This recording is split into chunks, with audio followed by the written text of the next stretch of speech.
The language of avoidant love doesn't sound like love at all to most people. It arrives quietly in gestures so small they're easily missed, in changes so subtle they seem insignificant compared to the grand declarations and obvious affection that characterize secure attachment. The avoidant person will likely never tell you they love you in the moment they first realize it.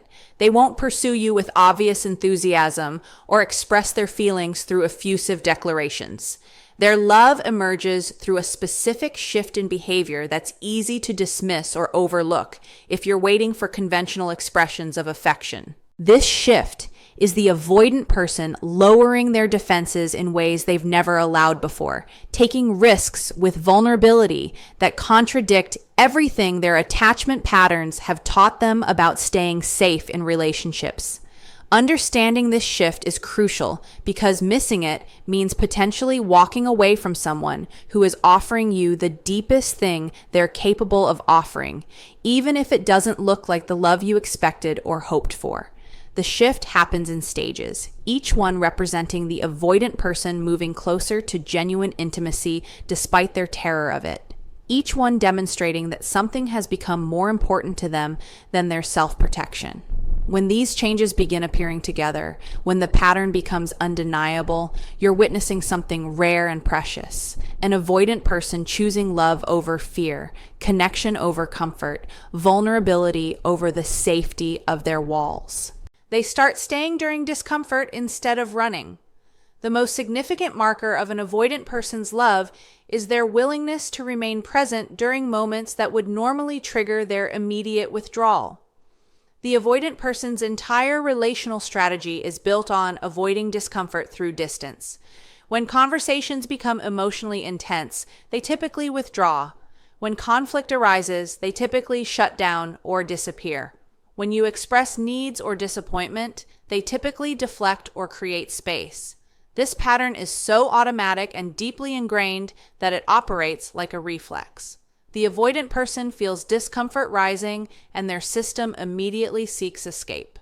But when they love you, something extraordinary happens. They override this reflex and stay. This staying manifests in specific, observable ways that mark a departure from their historical patterns. During conversations about the relationship, conversations that would previously have them checking their phone or suddenly remembering something urgent they need to do, they remain focused and present. Their body language might reveal their discomfort through tension or restlessness, but they don't physically leave. They don't emotionally abandon the conversation by going silent or becoming defensive to the point that communication becomes impossible. They sit with the anxiety that vulnerability creates in them rather than immediately creating distance to relieve that anxiety. The avoidant person who is falling in love begins tolerating the physical sensations of intimacy-related anxiety without fleeing. This is crucial to understand because the avoidant person's withdrawal isn't usually a conscious choice, but rather an automatic response to nervous system activation. When emotional intensity increases, their body registers threat. Their heart rate increases. Their breathing becomes shallow. They feel compressed, trapped, like walls are closing in. These physical sensations have always signaled the need for immediate escape. But when they love you, they recognize these sensations and choose to breathe through them rather than obeying their command to flee. You'll notice them taking deep breaths during difficult conversations, physically steadying themselves when you can see they want to leave. You'll observe them pausing before responding instead of immediately shutting down the discussion. You'll see them making eye contact even when it clearly costs them something to maintain it. These small physical choices represent massive internal victories over their attachment patterns.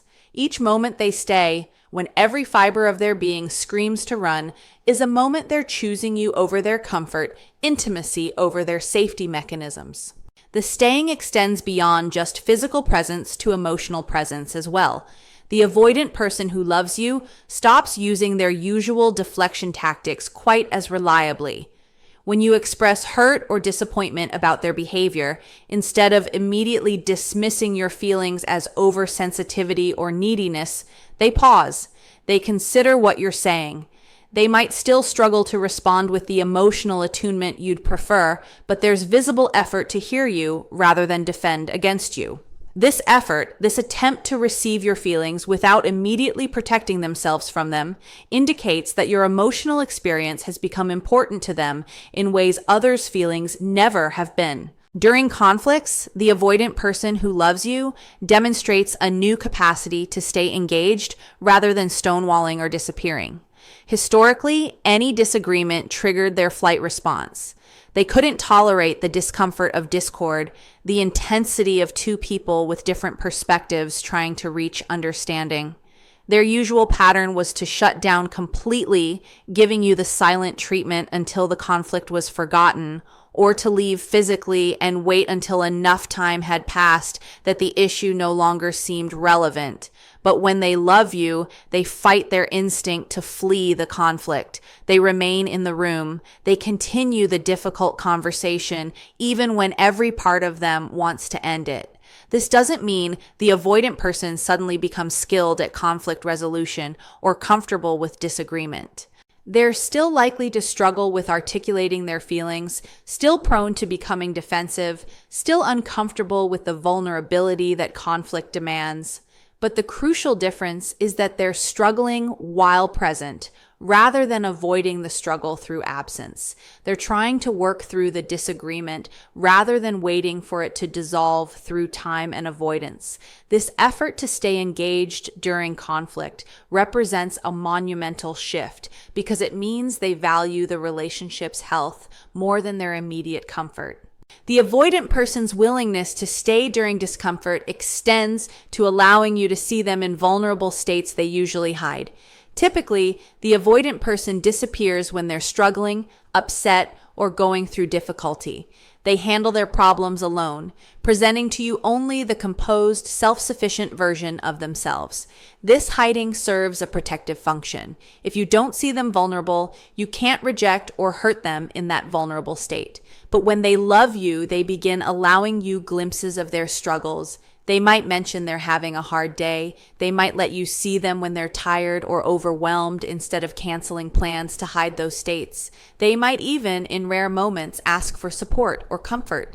These moments of visible vulnerability are extraordinary departures from the avoidant person's normal functioning. Each instance where they let you see behind their carefully maintained facade is an act of trust and intimacy that costs them tremendously. They're exposing parts of themselves they've learned to protect, risking the rejection they've always feared would follow if people saw their needs and weaknesses. The fact that they're taking this risk with you, that they're choosing to be seen rather than hiding, reveals feelings they cannot yet articulate directly. The staying during discomfort also manifests in the avoidant person's increased capacity to tolerate your emotional expressions without immediately trying to shut them down or fix them. Previously, when you expressed sadness, frustration, or any strong emotion, the avoidant person likely responded by minimizing your feelings, changing the subject, or physically removing themselves from your presence. Your emotions created discomfort in them that they managed by making your emotions stop. But when they love you, they develop greater tolerance for your emotional experience. They sit with you while you're upset without immediately trying to make it better or make it go away. They allow you to have your feelings without those feelings triggering their flight response. This tolerance is imperfect and limited. The avoidant person is still likely to feel uncomfortable with your emotional intensity.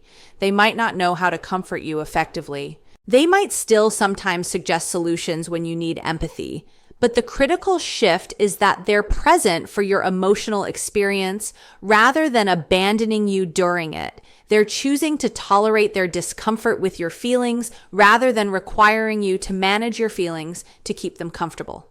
This is a profound reversal of their usual pattern and a clear indicator that your well-being has become more important to them than their comfort. They begin initiating connection without being asked. The second unmistakable sign that an avoidant person loves you is when they start initiating contact and connection instead of only responding to yours. Throughout most relationships with avoidant people, there is a clear pattern of one-sided initiation. You're the one reaching out, planning activities, initiating conversations about feelings or the future, making bids for connection. The avoidant person responds sometimes warmly and sometimes reluctantly, but they rarely initiate. This pattern protects them from vulnerability because initiating reveals want and need they prefer to keep hidden. Reaching out first means risking rejection. Making plans means showing they want to spend time together. Initiating emotional conversations means revealing they think about the relationship and care about its trajectory. But when the avoidant person falls in love, something shifts in their risk calculation. The vulnerability of initiating begins to feel less threatening than the possibility of losing you. They start taking the risk of showing they want your presence and attention. This shift typically begins small and grows gradually as they test whether initiating brings the rejection they fear or the connection they're beginning to crave. The first initiations might be practical or neutral. They text to ask a question, share something they think you'd find interesting, or suggest an activity they want to do with you. These initial forays into initiating feel enormous to the avoidant person. Even though they might seem insignificant to you, each time they reach out first, they're fighting against years of conditioning that taught them wanting someone and showing that want leads to pain. They're overriding the voice in their head that says staying distant keeps them safe. They're choosing the risk of connection over the safety of detachment. Every text they send first, every plan they suggest, every time they pick up the phone to call you rather than waiting for you to call them, represents an internal victory over their attachment wounds. As the avoidant person's feelings deepen, their initiation becomes more frequent and more emotionally revealing. They start texting you during their day just to share something that happened or to say they're thinking about you. This casual reaching out is revolutionary for someone who typically keeps their thoughts and daily experiences private. By sharing these mundane details, they're inviting you into their ongoing life rather than keeping you compartmentalized as someone they see only in specific contexts. They're building threads of connection throughout their day rather than limiting contact to scheduled interactions. The avoidant person who loves you begins making plans for the future instead of avoiding any discussion of what comes next. Historically, they've stayed focused on the present moment, resisting conversations about future plans because those conversations imply commitment and ongoing connection that feel threatening. But when they love you, they start suggesting things you could do together next week, next month, even further out. They might mention a concert coming up that they'd like to attend with you. They might talk about a trip they want to take with you. They might make reference to holidays or events in the future that assume you'll still be together. These future-oriented statements might seem casual or insignificant, but they represent a massive shift for someone whose relationship strategy has been staying non-committal and keeping one foot out the door. By making plans for the future, they're acknowledging to themselves and to you that they expect and want the relationship to continue. They're allowing themselves to imagine ongoing connection rather than protecting themselves by assuming everything is temporary. Each future plan they suggest is a small act of faith that you'll still be in their life, a small commitment to keeping you there. The avoidant person starts checking in on you without prompting. They ask how something you mentioned went. They remember that you had a difficult meeting or important event and reach out to see how it turned out. They notice when you seem off and ask if you're okay rather than ignoring the signs of your distress to avoid potential emotional intensity. This attentiveness represents a dramatic departure from their usual pattern of avoiding emotional labor and maintaining ignorance about your inner state to protect themselves from feeling responsible for your well-being. When they remember details about your life and follow up on them, they're demonstrating that you occupy space in their thoughts. They're revealing that they pay attention to what you tell them, that your experiences matter to them, that they think about you when you're not together. For the avoidant person who typically keeps partners at arm's length emotionally, this level of attention and follow-through indicates significant emotional investment. They can no longer hide completely. The avoidant person begins seeking your company for its own sake rather than only agreeing to see you when you initiate or when there's a specific activity planned. They might suggest just spending time together without a particular agenda. They might say they want to see you even when there's nothing specific to do. They might cut other activities short or adjust their schedule to create time with you. This prioritization of your presence represents a shift from viewing time together as an obligation they manage to an experience they actively want. For someone whose attachment style makes them view relationships as burdensome and time alone as essential, choosing to spend time with you over solitude or other activities reveals how much you've come to mean to them. Each time they choose your company, they're choosing connection over their default preference for independence. They're demonstrating through actions rather than words that being with you has become something they want rather than something they tolerate. The initiation extends to physical affection and intimacy as well. The avoidant person who loves you stops waiting for you to initiate touch and begins reaching for you first. They might take your hand while walking, initiate hugs, sit close to you on the couch, or be the one to initiate intimate moments. This physical initiation is significant because it reveals desire and need that the avoidant person typically hides. Reaching for someone first means showing you want them, and the avoidant person has spent their life protecting themselves from the vulnerability of revealed want. When they begin initiating these various forms of connection without being asked, when reaching out becomes their pattern rather than a rare exception, you're witnessing their love expressed in the language available to them. They cannot yet say the words. They cannot match the level of initiation secure people offer easily, but they're stretching beyond their comfort zone, taking risks that feel enormous to them, even if they seem small to you. Each initiation is offering evidence that you've become important enough for them to override their instinct for self-protection and reach toward you instead of waiting for you to reach toward them. They share their internal world spontaneously. The third unmistakable sign of an avoidant person's love is when they begin sharing their internal world without being asked or prompted. The avoidant person typically keeps their thoughts, feelings, fears, and struggles locked away as protection against the vulnerability of being known. When asked direct questions about their internal experience, they offer minimal responses or deflect entirely. They've learned that revealing their inner life creates opportunities for judgment, rejection, or being burdened with others' attempts to fix or manage their feelings. The safest path is keeping their internal experience private, sharing only the external facts and observable behaviors that reveal nothing about their emotional reality. But when an avoidant person loves you, they begin voluntarily opening windows into the interior landscape they usually keep sealed. They mention something that's worrying them without you having to drag it out of them through questioning. They share a memory that affected them. They talk about their day in ways that include their feelings about it rather than just reporting events. They express opinions and preferences they usually keep hidden to avoid potential conflict or the vulnerability of taking a position.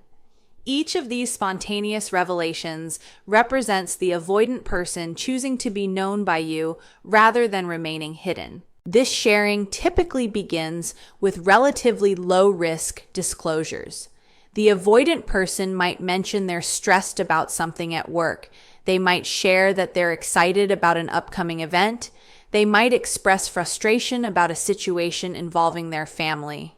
These disclosures seem mundane and might not register as significant to you, but for the avoidant person, they represent crossing a threshold they normally maintain. They're letting you see that they have an emotional life, that things affect them, that they experience feelings about their experiences. This basic acknowledgement of emotional reality is something the avoidant person usually conceals. As their feelings for you deepen, and as they test whether sharing their inner world leads to the negative consequences they fear, the disclosures become more revealing. They might share something they're afraid of. They might express self-doubt or insecurity they usually hide. They might talk about a past experience that shaped them. They might reveal a hope or dream they have. These deeper shares represent increasing trust that you won't use their vulnerabilities against them, won't judge them for having needs and fears, won't see them as weak for having an emotional interior that includes struggle and uncertainty. The avoidant person who loves you begins explaining their reactions and behaviors rather than leaving you to guess at their motivations. Previously, when they withdrew or behaved in ways that hurt or confused you, they offered no explanation. They expected you to accept their behavior without understanding its origins. But when they love you, they start offering context for their actions. When they need space, they might explain that they're feeling overwhelmed rather than just disappearing. When they're distant, they might share that they're processing something difficult rather than letting you assume you've done something wrong. When they react defensively, they might later explain what triggered them rather than leaving the defensive reaction as the final word. These explanations represent the avoidant person taking responsibility for helping you understand them rather than requiring you to navigate their patterns in darkness. They're acknowledging that their behavior affects you and that you deserve insight into what's driving it. This is a massive shift from their usual position of keeping you perpetually confused about their internal processes while expecting you to accommodate their patterns without understanding them. The avoidant person starts expressing appreciation and gratitude more freely. They notice things you do for them and acknowledge those things verbally. They mention qualities they value in you. They thank you for patience or understanding you've shown.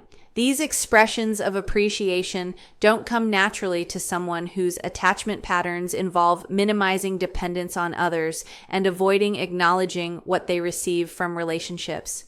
Expressing gratitude means admitting they notice what you provide, that it matters to them, that you enhance their life in ways they could not provide for themselves. When they begin verbalizing appreciation, they're allowing themselves to acknowledge your value and importance rather than maintaining the protective fiction that they don't need what you offer. Each expression of gratitude is a small admission of dependence and care that costs them tremendously to voice. They're revealing that you affect them, that your presence and actions matter, that you're not as irrelevant to their well-being as they've pretended people always are. The avoidant person who loves you begins sharing their thoughts about the relationship itself. They might comment on something they enjoy about being with you. They might mention how the relationship is different from previous ones. They might express concern about something in the dynamic or hope for how things might develop. These meta conversations about the relationship have always been territory the avoidant person avoids because engaging with the relationship as a subject makes it real and significant in ways that feel vulnerable. By speaking about the relationship directly, they're acknowledging it exists as an entity that matters to them, rather than maintaining their usual stance of vague non-commitment. They're allowing themselves and you to see that they think about the relationship, have feelings about it, care about its trajectory.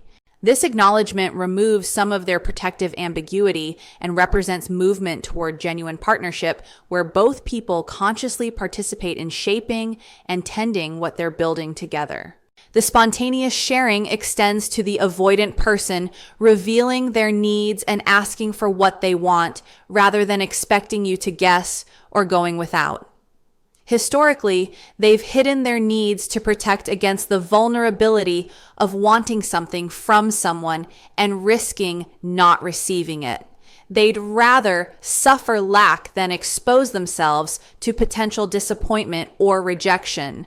But when they love you, they begin taking the risk of expressing needs. They might ask for reassurance when they're feeling insecure. They might express wanting more of something you provide. They might share that they need support with something they're facing. These requests represent profound vulnerability because they reveal the avoidant person is not the completely self-sufficient island they present themselves as. They have needs like everyone else. They want things from their relationship. They're affected by whether those needs and wants are met. allowing you to see this need, to know that you have power to fulfill or disappoint them, represents trust that costs them everything their attachment patterns have taught them to withhold. They show fear of losing you instead of indifference. The fourth and perhaps most telling sign that an avoidant person loves you is when cracks appear in their facade of indifference about whether you stay or leave. The avoidant person's typical relational position is that they're fine either way, that they can take or leave the relationship, that they don't need anyone. This position protects them from the vulnerability of caring whether someone chooses them. If they appear not to care whether you stay, they protect themselves from the pain and powerlessness of wanting you to stay while being unable to control that outcome. But when they love you, this protective indifference becomes impossible to maintain. They begin showing signs that your presence in their life matters profoundly, and your potential absence frightens them. This shift often emerges first through heightened attention to your emotional state and satisfaction with the relationship. The avoidant person who previously seemed oblivious to whether you were happy becomes attuned to signs of your contentment or dissatisfaction. They notice when you're quieter than usual. They pick up on changes in your energy or enthusiasm. They become aware of moments when you seem distant or withdrawn. This attention reveals that they're monitoring the relationship's health because they care about its continuation. They're scanning for threats to the connection they've come to value, even as they cannot yet openly acknowledge that value. When you seem upset or distant, the avoidant person who loves you responds differently than they have historically. Instead of using your distance as an opportunity to create more space themselves, they move closer. They ask what's wrong. They express concern about whether you're okay. They seek reassurance that the relationship is okay. These responses contradict their usual pattern of welcoming distance and treating others' withdrawal as permission for their own. The fact that your distance now troubles them rather than relieving them reveals how much they've come to depend on your presence. The avoidant person begins showing visible anxiety during or after conflicts. Previously, disagreements didn't seem to affect them much. They could have a fight and proceed with their day as if nothing happened, leaving you to process the conflict alone while they appeared unbothered. But when they love you, conflicts create anxiety in them because conflicts threaten the relationship's stability. You'll notice them checking in after arguments to ensure you're still okay, that the relationship survived the disagreement. You'll observe them making more effort to resolve issues rather than letting them linger unaddressed. You'll see relief on their face when you show signs that you're not leaving despite the conflict. This anxiety about conflicts reveals that they no longer take your continued presence for granted. They recognize that conflicts could lead to endings, that you might decide the relationship isn't worth the difficulty. This recognition frightens them because somewhere along the way, you became someone they don't want to lose. The fear might not be expressed directly, but it shows in their behavior, in their increased care during disagreements, in their visible need to repair after ruptures. But when they love you, this protective indifference becomes impossible to maintain. They begin showing signs that your presence in their life matters profoundly, and your potential absence frightens them.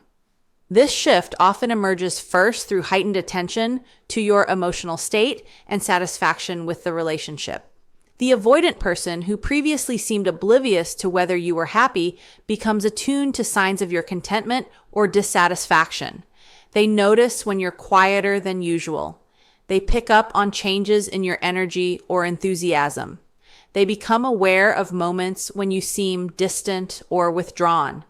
This attention reveals that they're monitoring the relationship's health because they care about its continuation.